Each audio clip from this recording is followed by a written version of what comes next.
Hi, I'm Hal Rubenstein, and welcome to the Happy Grown Up Podcast, where we celebrate the millions of Americans over 50 who are more active, engaged, excited, and curious about tomorrow than we ever expected we would be. The Happy Grown Up is the first playbook for what I like to call us New Agers. Our mission is to help you discover new ways to indulge curiosity, grab fresh opportunities, look and feel great, remain engaged and relevant, and relish the joy to be found in one more brand new day. And I can't think of anyone who embodies new aging as gloriously as Bethann Hardison, one of the first women to break through modeling's blonde, rosy-cheeked color barrier in the 70s, triumphantly walking the runway at the Battle of Versailles in 1973, that iconic showdown when American designers blew French couturiers out of the water. After modeling, she turned to activism, championing diversity in the fashion world, first at the Click agency, then as head of her own firm, Bethann Management, promoting the powerful beauty of women like Iman and Veronica Webb. She's been an editor-at-large at Italian Vogue. She's an ambassador for Gucci, has won just about every style award there is. And last year, she produced and starred in a riveting documentary called Invisible Beauty that had me staring at the screen in delight and awe because it revealed to all what I have known for years, that Bethann Hardison is the most independent person I have ever met. Now, that is an extraordinary attribute for any age, but to maintain that confident ferocity at 82 makes her worthy of idolatry. Welcome, Bethann, to the Happy Grown Up. Wow. I bet you say that to all your guests. No, I don't. I like a lot of the people I talk to. That's a nice intro, because you said something that no one ever said. What? Or says. And it's very true, though. You made me go, wow, independence. Yes. She's always made, and you've known me a long time and watched me be independent. It's something that people strive for. I think very often don't understand. They don't even realize that even if they're in a relationship, independence is so essential to just to maintain yourself. And I want to know how you what drives you, how you go about doing that, why it is such an essential part of your life. Yeah, it's very true. I think, it's interesting. Now that you're saying that, and now that I'm writing, and I talk a lot about my childhood, I was very independent as a child. I was raised as a latchkey kid, as I think most people know. You're the child that the parents work and they get a key around their neck and they come home from school and they take care of themselves until their parents come home. But I always did a lot of things independent of my parents. I mean, my grandmother and my mother were my parents until I went to live with my dad at 12. And then him and his wife were my parents. But before then, by 12, I had done a lot of stuff on my own. I mean, so when you say that, I said, yeah, there's something. The more I'm writing about who I was as a child, tells me a lot more of who I am now. It lets me know that, people say you're so ambitious, and I always say, I am not. I am the laziest person I know. But of course, everyone laughs because that they don't see lazy at all. All they see is where does lazy come from? Well, it's lazy in the spirit, like it's something that you want to be. It's not like what a lot of people, ambition is something that it's not so much desire, but it's much more action. You have to want it.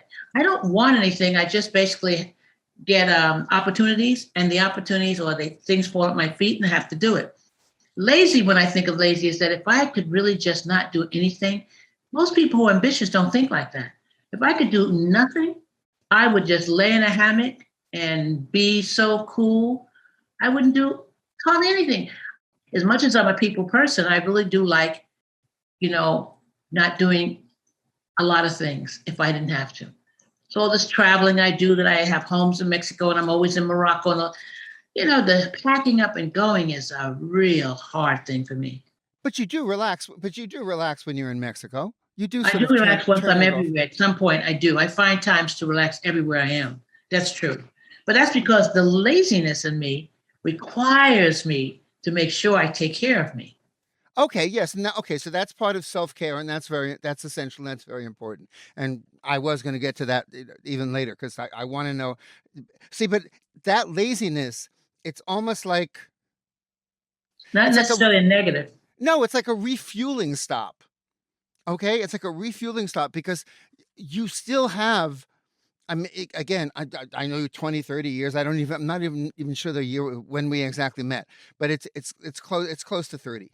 I don't see any break in or diminution in how you move and how you think and how you go about exploring opportunities. You say they just come at you. Yeah, I ain't really buying that, because the point is like the people at Gucci wouldn't have come to you unless there was an energy or a spirit or something you were putting right. out there that That's right. where Alessandro basically said, I want a part of that. I want that to work for me. No, that's very true. I think you're not wrong about that. It is, if you live the life long enough and you do the good work that you've done, you are part of an unusual tsunami, say.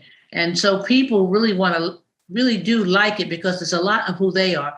And they want to have a little bit of a union of that, because it helps to continue to drive them, but also helps to educate them too. Because it's true. I'm learning a lot about who I am right now, because In what way? In what way? by the fact that, like, I finally accepted the fact that the documentary that I've been wanting to do and been working on and got dormant for so long, now the film is about me. Well, the documentary we're talking about is Invisible Beauty, and it is simply riveting, and it's now streaming on Hulu. Now, this may be your sixth, I don't know, seventh act, and you're not exactly doing this early in life. So what's driving you to do all this? When you're healthy and you don't have anything that pulls you down and makes you not want to do, or you become broken to the cause. I think there are people, we were talking about earlier about designers and all. People are destined to do certain things. It's just destiny. You're just destined to do things, and that's what I look at it. It's not like, oh, I'm planning to do. I always have an idea, and I'm always working at something. And I never had a career. And people say, "Oh, your career." First of all, let's understand what a word career means. I didn't have a career. I'm basically someone who's putting one foot in front of the other, and things fall at my feet, and I can do that. Oh, let me do that. It's just things that you just sort of grab onto because it speaks to you. And I really, honestly, am happy that I had the support to do this film and that it's out there, because I really want to make sure, if nothing more, that this film gets a chance to live in some institute for perpetuity forever, that people for the rest of generation of time can see this film. Because this film is it's not a fashion film. It's a very type of film that shows you something that happened. The film is about the lack of diversity in fashion and how we move forward. You're just saying that the fashion only really is just the platform or the sort of the conduit for you to do something, for you to talk about something bigger. And what is that bigger story? Well, the bigger story that it was really that industry had lost its way. We had never been in that position where at some point there were just no models of color. So basically, I was just trying to save an industry that I thought they could act better, because we had the industry had changed. We had new sheriffs in town. We had what we call casting directors for designers. We had stylists for designers. This shit cracks me up, because that never existed before. And how now we have that, and they're dictating how things are going to be, because they need it to be that way, because they also work not only for Calvin, but they also work for Prada, and they got to make sure the girls are that. And now we watch our designers in America just succumb to giving these people jobs. And so in the end of the day, I just basically could see all of that was happening. And that's a problem, because what they were doing, you could wait for 2 or 3 years and just let them go through their moment of like, this is a trend of that. But when you start to literally begin to eliminate races of people, when it wasn't like that before, people think it was. No, it wasn't. We had runway models, and they were a lot of them were of color, and Asian too. I'm talking about not just Black girls. So that was something that I just felt had to be fixed, because it was a problem. But the thing that you don't talk about really in the film, maybe even nobody really mentions it, but it's obviously apparent, is that you're motivated by a fearlessness that usually when people get older, they get a little bit more timid and a little bit more complacent about life. They kind of sort of roll their shoulders down. You seem to charge forward. Where is the source of such fearlessness? Or you just go blindly ahead and say, let's see what happens? Let's go with that answer. Let's stick with that one. I choose number 2. Yeah, no, because it is that way. I have these other things, and I know I have a friend. I don't know if you didn't meet him, but I have a young man in my life, young. And he and I spent 3 years hanging out together. And the other now he's married and he lives out in Colorado. And he was saying to me the other day on the phone, would you, after listening to me talk about Gucci and deals and things and that, he said, "Can I ask you something? When are you going to start thinking about retiring?" I said, "Retiring? Oh, that sounds like someone getting ready to die." I told my mother that don't retire. She was determined. I said, "You know what happens?" She said, "What?" I said, "When people retire, like usually they're gone a year later." She said, "I'm good with that." And a year later, she was gone. So, not that I'm afraid of dying, because No, we'll phases talk about that in a minute because you talk about it a lot in the film. in the film. Yeah, that's good. But it's just that the fact that you just have ideas and you're destined to be here. I don't know. I don't have any, I'm not ambitious like it's just some things you want to, it just seems like it's at your feet and you need to do it. Now, Invisible Beauty, the film is bookended by you writing this book. Where is it? Then is that the next act? Is it done yet? It's not a next act. It's the act that's supposed to be finished soon. That when I was in Marrakesh for the month I was there, I wrote. I still need to send that to her, my editor. But they didn't bother me. They stopped asking for anything. Once they saw the film, my publisher, I think the boss of my editor, I think he was very wise to say, leave Bethann alone, let her do it on her time. Because what happened, them seeing the film, saw that the film also is already selling the book. Right, that's true. Because everybody wants to know, when is the book going to come out? When is the book going to come out? Yeah, it was slated for the end of 2025. Okay. So many people really basically also, he knew that also I'm not a writer per se. Yes, I can write. I don't have a ghost writer. There's no someone writing it with me to help me get it through. This is all on me. And that's how they liked it when they saw the proposal. I had tried with a friend of mine to help me to structure, but in the end of the day, it wasn't necessary. She kept saying it. She said, "You don't need this. You just keep going." So that's what I'm doing. And now that I am healed more and I can sit up in the bed, like I like to write when I first wake up, I can sit up in the bed with my leg now. I can do all of that. And I practiced some writing to keep my mind, and recently did 2 posts on Instagram. And that's like how I write in the book. So now I'm going to do it and get it done and see. I might be finished because they already have half of the book, more than half of the book. I might be finished once I hand it to it, but I know it's still stories I want to tell. Well, because this is not like a memoir. This is not like the typical memoir of like following the film. The film to me is like, I hope I can come anywhere near that. But mine is storytelling. It talks a lot about other people. Mm-hmm. And then also sometimes I'm just talking. One of the things you talk about in the film, speaking of end, is you're very intent on planning your exit, which throws off an awful lot of people. Tyson doesn't want to hear you talk about it. Just basically, well, almost everybody in the films that you mentioned, they all get nuts. And you even say nobody wants to talk about it. Nobody wants to hear about it. You seem to have no problem planning your passing. Mm-hmm. Why is that such a positive thing for you? Should be because I want it to be a positive thing for everyone. I want everyone to start to think that way. I want young people, like when I did I think at Tribeca, the premiere, there was a young guy who raised his hand, and he was the second question. He said, "I want you to talk to me about death. Why do you feel so positive about that?" And it was so good because people should start to feel like it's not so scary. You got to go. So just get prepped for it. You don't want to hear the plane's going down. The plane's going down. You don't want to be on that side of going. But if it is, it is. The fact of it is you need to prepare, because I do feel like I pretty much produced my life. I should produce my going. I don't want to, and I'm faulty because I'm still trying to get a lot of things together right now, even though I have a will and all that, but you need to update things and fix it better. And I think it's important that when you leave the earth, you leave everything in order, so that people don't come in going through your stuff and they got so much stuff to go through and discover and throw away. You leave them with so much junk. I did it with my grandmother and my mother. It wasn't that because they didn't have big places, but you could see how they saved everything. And all parents, I think, do that. They save everything, things that never open. But my mother didn't have that much. My grandmother, I think about, when you think about it, didn't either. It wasn't so bad. But I lived in a very, 2 bedroom, and this is my base operation, Manhattan. Imagine I have a house in the mountains in New York. I have a house down in Mexico in the mountains. Then I have a little beach place. You have these places. So you want to put things in order. And how do you want to leave the earth? How do you want it to be? You want to tell certain people, this is what I want this done. If you can get this person to sing, and it's your moment.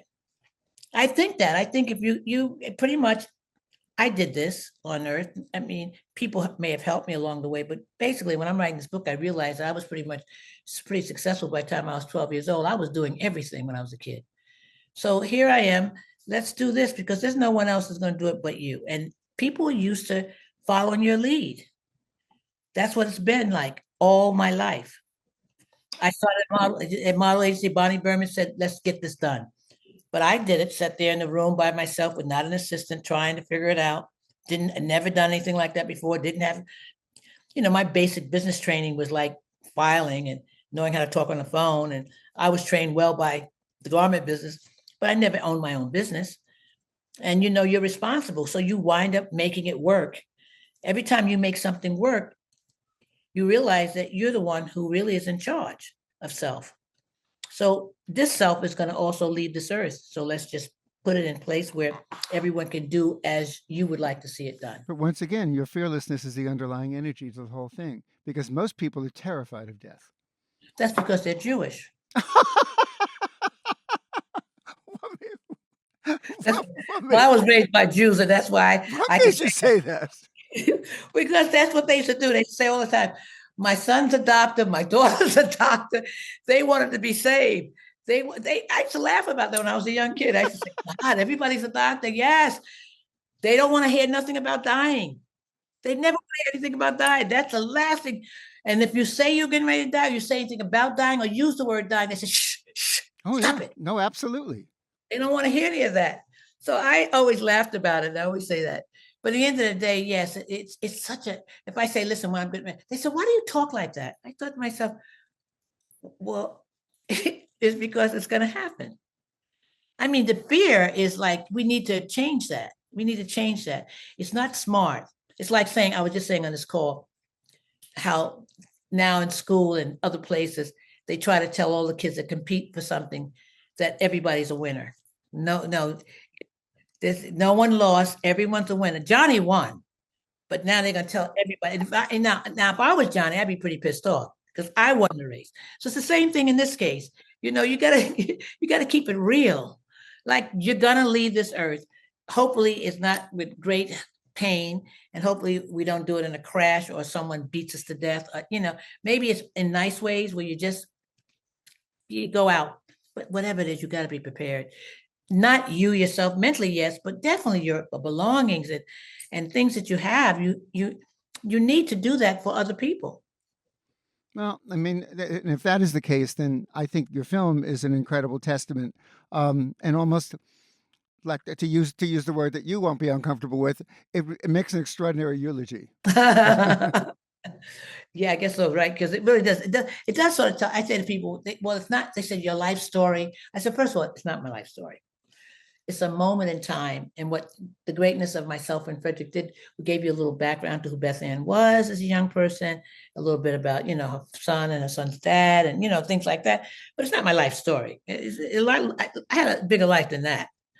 But the idea of it really is that it's something that I'm very proud of. I could walk away and say, that's a legacy. Well, it's pretty fucking good.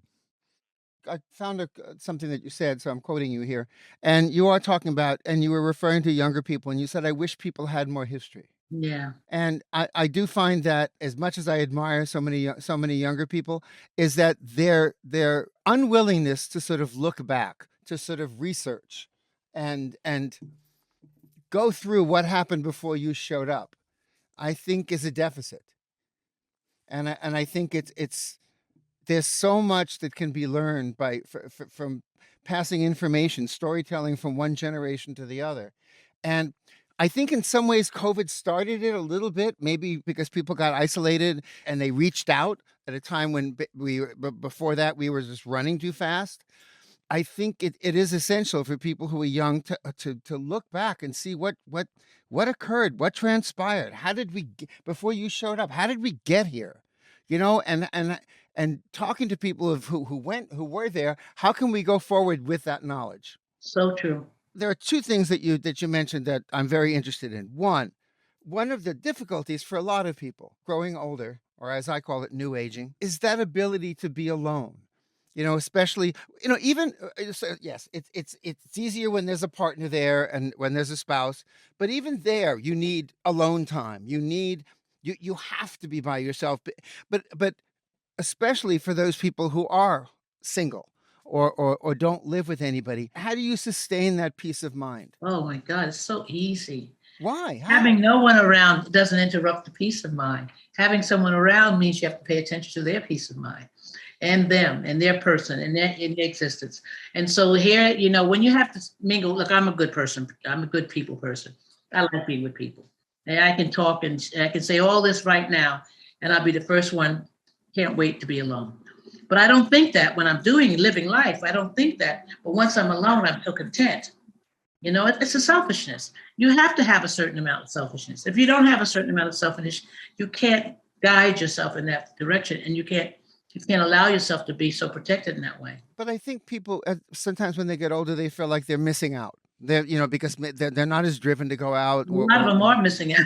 What? What is that? A lot of them are missing out. There's Yeah, no but they feel they can't be alone because where's everybody? Somebody must be doing something, and I don't know where they are, and I don't know where they are, and where do I go, and how do I find it? And I remember telling somebody about going to the movies by myself, and somebody said, "You go to." I know. And I went, I always did. But yeah, I always did too. Well, the point is, it's not like I'm going to talk to anybody when I'm in a movie. That's right. My husband could be sitting next to me. I'm not going to say anything to him. That's right. Because that's in your quiet time. It's quiet time. That's it. You don't talk. There's this big screen with $300 million worth of stuff thrown at you, and people telling a story. And why are you interrupting? So, but the fact that people of any age, but especially when they get older, feel self-conscious when if going to a movie alone, going to eat alone. Yeah. No, I'm going to concerts alone.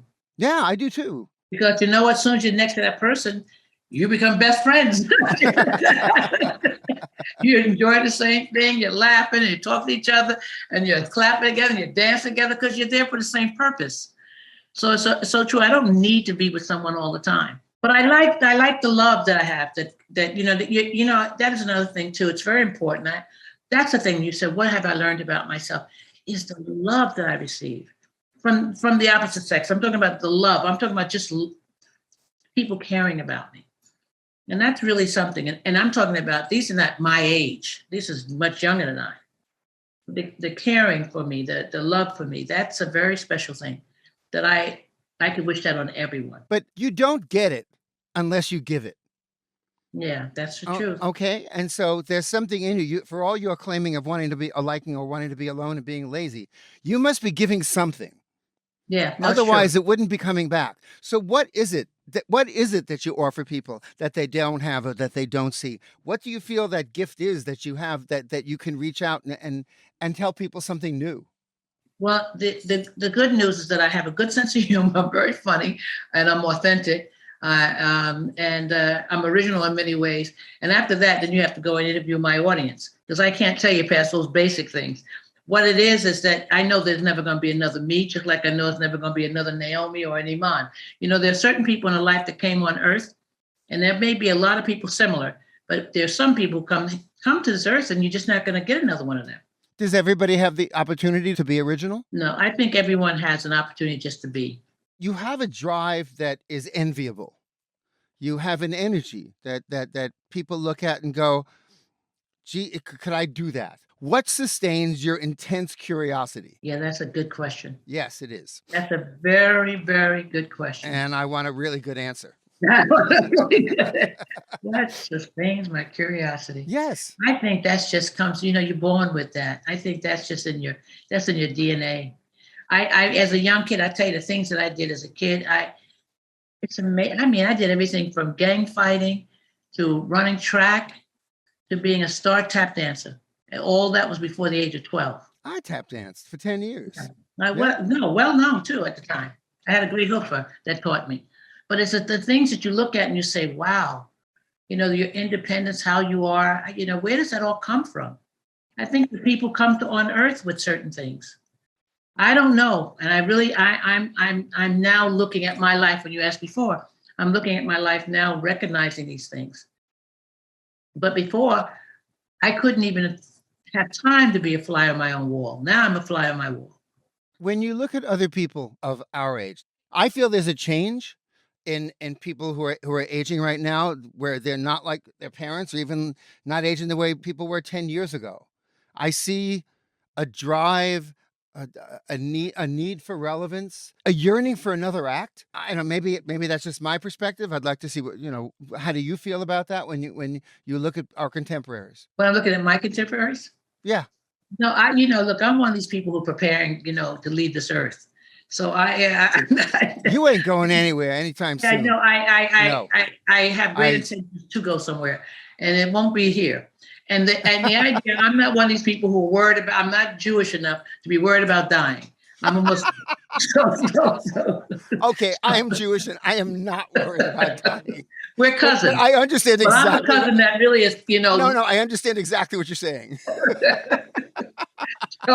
So for me, I'm like, I tell people I need to go talk to, even though, I talk to this place, I want to have a memorial, and I have already my plots for you. I like, look, if you produce your life, you should produce your end. This is where I'm at. Okay. So truth be told, I don't know what makes me tick or run when it comes to other people. I don't know what it is that they do or don't do that to get them where they have to go. I just know for me, I just don't know. I don't ever see like retiring, because there's always something to do. And I used to have a boyfriend who was much older, and he used to say that I didn't want to miss anything. I said, that's so far from the truth. I just have things I have to do. And in his mind, no, you could just say no, but you choose not to. But in my mind, I had to do these things. Why? I have to go. Why do you have to do whatever it is that you say you're doing? Because it is part of my journey. It's just part of my journey. It wasn't his journey. His journey is to be cool, laid back, look good, drive a car, lean back, look at all the chicks on the street. That was his journey. My journey is I got to get things done. And I didn't know how or what or whenever, but I know whenever something was put in front of me, I had to do it. I didn't always have the ability to be able to know. Sometimes, there was a moment I was thinking, how are we going to get the rent paid? How are you going to get the rent paid? Yeah, The moments where you're like, you've been in that place in your life, where are we going to, okay. And then my son came to live with me, and, which I'm just trying to be cool and act like everything's together. But at the moment, you go through the life. But obviously, we come here to do something. Not everybody. Everybody's meant sometimes to just say, okay, this is it, 65. I'm going down to Florida and I'm going to play golf. That's great. That's not meant for me. But I see that less and less. And that's the reason why the Happy Grown Up exists. And I want to basically inject the energy that you have into other people. Yeah, no, that's an interesting thing. I just think it's something like my doctor says when I do my annual checkups and stuff. He says, well, whatever it is, we should try to figure out how to clone you. Yes. I never feel like I'm not done, because I never get the opportunity to say I'm not done. Right. I'm always doing. But if I ever had that shot, man, I would really kick back. But that's because I can say that because I'm always busy. Right. That's right. So that's where. So my situation is a little different. So for those who really feel like they need to keep moving and doing things, man, I wouldn't know what to say about that. Right? I mean, because we can share our own experiences. We can say, this is what I'm doing. But sometimes, especially like what used to happen when Facebook became very popular, now Instagram, people who are still moving and doing and working and things are going well, makes other people depressed. They watch people like me or someone just moving and getting things done, and it makes them feel like inadequate. I want to eliminate that, because the thing is, there are people who do have that desire or that drive to keep growing, but they don't know how to get to step 2. what happened, not just in the pandemic, but in the space of time that we're in, things have changed. Work situations have changed. Family dynamics have changed. And you have to create a new future for yourself in the present. You have to sit here now and go, who am I? And what do I have left? And what would I like to do? Where would I like to go? I think sometimes there's a fear. There's just a fear. Well, what if I try something else and it doesn't work? Or I'm not really sure how to go about doing this. So rather than give it a shot and sink, I'm just not going to do anything at all. I think the one thing to really do is start to engage with people who are not your age, and definitely not necessarily your culture or your race. If you want to switch it up, you got to change your neighborhood. And changing your neighborhood, I use that expression a lot. It's mine. I created it. I like that. It just means it could be change your neighborhood by the people you hang out with, the mentality, the things you do, or just literally get up and move somewhere else. That gives you an opportunity to integrate with somebody else, something else, and stop saying, oh, I don't want to be around them. They're too young. Don't say that. Please stop saying that. That's exactly who you need to be around. No one is ever too young anymore. What are you looking for? What are you looking for? What are you looking for? What you're looking for is communication and understanding, just really communication and understanding who's there, who can tell you something you didn't even think of. And believe me, it's entertaining to be around people. So the idea really is to sort of like not to think that you need others per se to make you feel better about life, to start thinking that you really need yourself and ask yourself, what are you not doing for yourself? What are you not really doing? What are you really just avoiding? Because this is where I'm a different lazy. My lazy is kind of cool and groovy. That other lazy that people are doing, they just don't want to get up and do anything mentality. I'm trying to be lazy because I do so much. But I know one thing, when it comes down to your health and being active, that's one great thing you should do physically. When you can, keep it moving. You got to keep moving. This laying back and being still too long is a killer, literally. It's incredibly dangerous. So you have to keep moving in any kind of way. And it doesn't mean you have to run. You could just take a walk and make sure you do it every day. I said this, I get stuck in my house now. I became like Stockholm syndrome with COVID because now it's kind of good to be in the house. What do you mean? Go out there? You know what I mean? Like that becomes the mentality. But I got to get out and, at least take a walk, 4 blocks or something, and come back into the house so you can feel like you've been in the air. First of all, we got to remember that muscle that's most important is our heart. And that has to be pumped. So you have to do a little cardio, keep it moving. You have to really remember that's the one that you really want to keep moving, because when that one stops, hey, forget the rest. then you can do your memorial, yeah. Exactly. Exactly, but I agree with you about the movement and doing at least 20 minutes, because then it becomes so personal. It's time with yourself to focus on your body and to understand more than ever, I think, when you're older, more importantly than when you're younger, and you would spend 3 hours in a gym, whatever. But to understand how your body moves now and this time at this age, how it moves and how to take advantage of that ability to move or that need to push yourself to feel good and stand up straight. I think one of the most important things when you get older is maintain posture. Oh my God, so true. Yes. Because the body starts to lean forward. Yes. The glutes become tight. The hamstrings become tight, everything. And all of a sudden, you're compensating because you don't want to feel something. Your back aches or whatever the case may be. It's very true. So everything is, for me, it's stretching at the night and stretching in the morning. Only because I know I could see. People say, my friend Iman always says, that's, everything about her when she mentions something of something age, she says age. And see, I don't live that. I don't live, I'm growing old. Oh, that's what comes with age. I know 20-year-old people who hurt. So I don't buy that one, because if I start going down that road, I'm really in another neighborhood that I don't want to be in. So this one is for me. I know I could see that when it's tight. I know that, everything is time on earth. Okay, I get it, but I'm not quitting. Oh, that's what I wanted to hear. No, I'm not giving up, because I have to. And that's what's good about dancing, because if you can just put on a song, like for me, everything is salsa. When I'm cooking, I like to have on salsa music. So that's good. So, if you can just start moving and you start to, everything comes back. Oh yeah, no, it Yeah, does. everything No, it comes back. does. No, Yeah, all the movements are there. and I agree with you. I love the idea. I mean, I took dance for years. Make your own body move. Yes. Does it sound silly? Dancing in the room by yourself? Yes, but who's looking? Yes, Nobody's watching. So it's like it's all for you. It's no, all for us. I just It's all wrote an for you. article. I just wrote an article for the website. Basically, I think people should talk out loud to themselves 10 minutes a day. Are you kidding? Today I had a great conversation. Are you kidding? And then see, I listen to talk radio all day long, so I talk back to the radio. Yes. So yeah, I talk back to the radio. I said, oh no, he didn't just do that. I talk to my body if it's injured. I do. If my shoulder, my arthritis, it's a little arthritis, I said, oh, come on now, come on, baby. I talk to it. And I was telling to Iman, and she said, you're kidding me. You talk to him. I said, you talk to that stupid dog. I mean, nothing personal today. I don't know. But you talk to your plants. I mean, Yes. You talk to your flowers. I mean, you talk to your body. You stimulate yourself. We heal us. We heal us in essential oils. That I do give credit to. Which ones do you use? Anyone can get my hands on.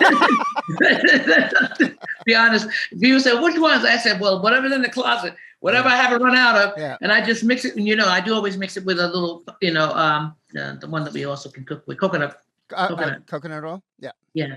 I mix it in with that. But just really basically it's true. But for me, the basic ones I prefer to use is the peppermint, jasmine, lavender, and I'll throw it in a frankincense or something like that. But I just try to do 3 or 4, maybe mix it in my hand and then put some oil.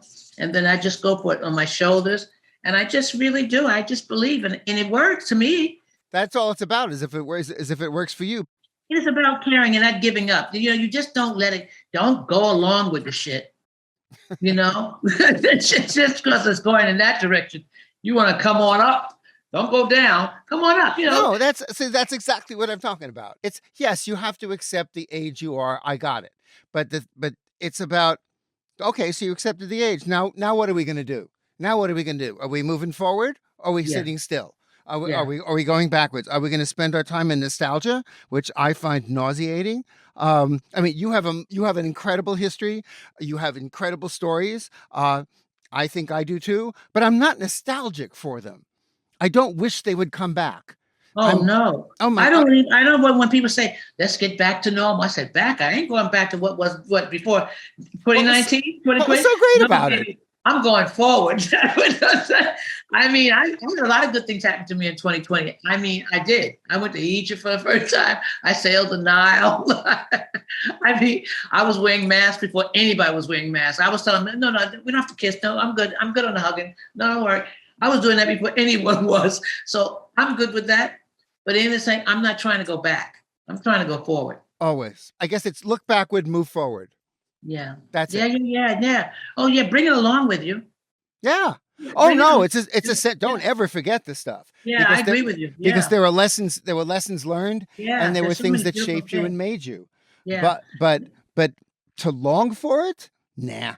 No, I don't. I don't need to. But I know people. That's what makes it, the world go around. It's everyone. So many people so different, as we see our country so divided in many ways, politically and every other way too.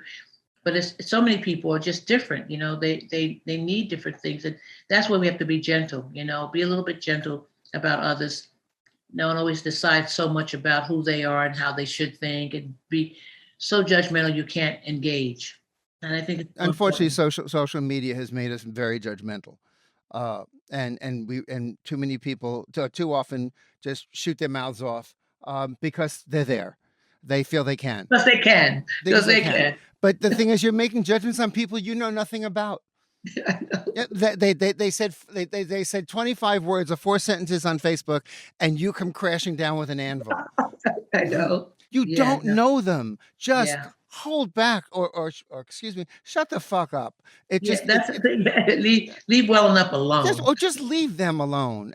I think it's so much about just how does it affect me, and how does it affect the people who I love, and that's as far as you need to go. I mean, if you disagree, fine. By taking the time now in this part of your life to sort of cherish your circle, and like you said before, expand that circle with younger people. Yeah. younger people because they Yeah. have an energy and an intelligence and an outlook that you don't have. Yeah. No, it's really good. I mean, if people used to say to me in Mexico, well, I have a boyfriend. He was my dance partner, but we were everything. And and they used to say, the women used to say down there, these are the expats, of course, not the Mexican women. No, don't you feel nervous when you leave that he's going to be with someone else? No. Well, he's so much younger. Doesn't it make you feel a little like what? Like special? Like good? Like really good? The questions these women used to ask me, I could never go out. Meanwhile, they ain't got nobody. I could never go out with anyone that's that young. All right. You just going home by yourself and and these are the ones who want to know how they can meet someone. This has always cracked me up. I've never had that. I've never been in that position to want, except for once when I was starting my business. I asked my married friends, "Can you introduce me to someone?" And it's better to go to married friends than single friends because married friends usually know someone that's pretty solid. Yeah. Not the single ones. They'll give you anybody. So it was so interesting enough. That was the only time. But in truth of it is, that you get lucky. People are lonely, and yet they won't get off their horse, the high horse. Honestly, at this point in your life, what the hell do you have to be afraid of? Yeah. Really? Or to lose. Yeah, you got nothing to Long as lose. you don't start giving them money because you didn't want to keep them. Don't do that. Don't mix up the apples with the orange. We don't mean get that. But otherwise, but you got nothing to lose. Hopefully, you know what makes you happy, and you know who makes you happy. So if somebody doesn't, that's it. You leave, you go. But if somebody does, bring them in. Yeah, bring them in and find out more about them and find out more about yourself. That's where it really makes a difference. You do learn something about yourself when you engage with people who you don't normally engage with. Like when we finish talking right now, we're going to dinner with a bunch of other people, and every one of them is young enough to be our sons and daughters.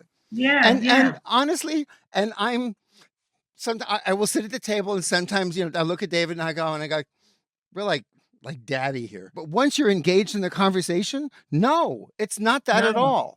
It's not that at all. Yes, you have more stories to tell because we've been around longer. And that's the interest. That's right. And that's the guess interest what? on their part. They love those stories. That's the interest on their part. That's exactly right. But again, because of who they are and how they grew up, and there was always a phone for information. They see the world with a very different perspective, and it doesn't have to become yours, but it is fascinating to listen and understand. They need people that they find interesting that's older, because there's not a lot of cool people that are older for them to sit down and engage with. So when we have something, we owe it to our society to sit down with them and do that. Yeah, it is part of it's part of a giving back that requires no money, that requires no great effort. All it requires is spending time with somebody, and spending time, and it's enlightening because of what you give to them, but it's also enlightening for what they offer you. Well, that would sort of go, and I know we're wrapping up now, but that would also go for having the courage to sit and talk to someone even older than us. Okay. That's courage, because it really takes patience. You'd be surprised. Yes, you're right.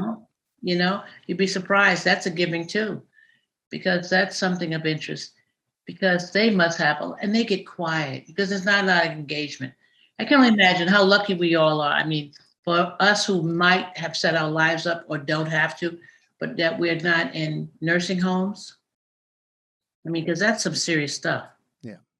And that's a serious thing that has to happen for many. Both my mom and dad. And that's another kind of give back and another kind of patience that I think we need.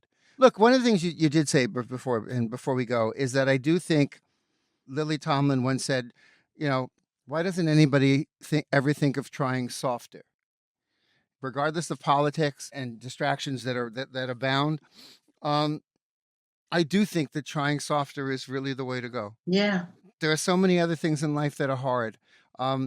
Coming at things from a much more level and calm but determined determined effort just can get more people to listen to you. And I think also when you find that you're having a difficulty with someone at this stage of our lives, we should just let them go. Like, I I really agree. mean that. I think that you don't have to judge them because they're getting on your nerves. They're your good friend. They may be someone you really love for a long time. But after a while, you start thinking, you know what? I could just let this go, and I bet I'll be lighter. And I swear, I've done it twice, I and they agree don't with even you. know, and you're just lighter, and That's you it. didn't have a fight. There was nothing wrong. It's You just just have to shift. they're just not people who are going to go forward with you. That's right. Yeah.